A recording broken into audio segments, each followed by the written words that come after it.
Welcome back to my YouTube channel.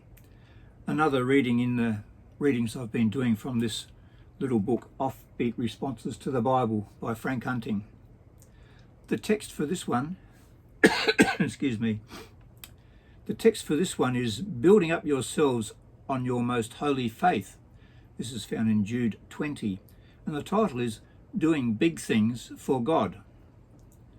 There seems to be something strongly inbred within us that feels, and therefore we think that if we are truly yielded to God, or are really filled with the Holy Spirit, or actually pray as we ought to pray, then we shall do big things for God, even maybe spectacular things.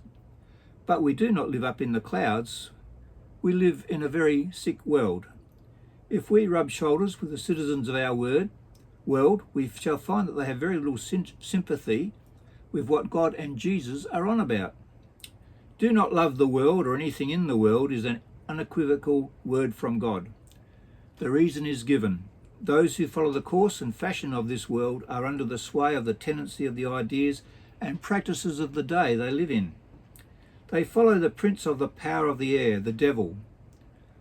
The world obeys the devil in all sorts of ways, is controlled by him. You can read that in Ephesians 2:2. Sons and daughters of God have been taken out of the dominion and control of the kingdom of darkness, which is the devil's kingdom. You can read that in Colossians 1:13. I'll read it again. Sons and daughters of God have been taken out of the dominion and the control of the kingdom of darkness, which is the devil's kingdom. But sons and daughters of God, although transferred into the kingdom of heaven, are not yet in heaven.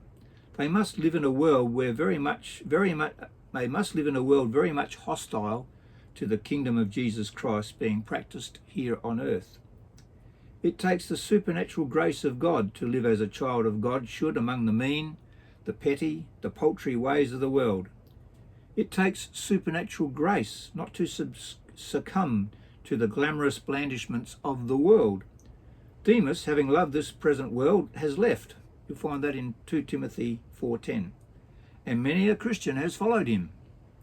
It takes real supernatural grace, the energy and strength of the Holy Spirit, to live the life of a disciple of Jesus Christ in obscurity, each day as ordinary and as humdrum as the next. It is in the totally unexciting mundane that millions of God's children must shine in a hostile world. And they do it because God has made them alive with Christ. You'll find that in 1 John 2:5. There you go. That's pretty challenging, isn't it? As far as the glamorous blandishments of this world, I find myself, I've been doing social media, YouTube and blogs for some time now, thinking I can reach out to the world, but I wonder sometimes whether I should be doing this and whether I should just be doing what I'm reading in these last few readings about really communing with God and letting him deal with me and grow me. So thanks for watching. See you later.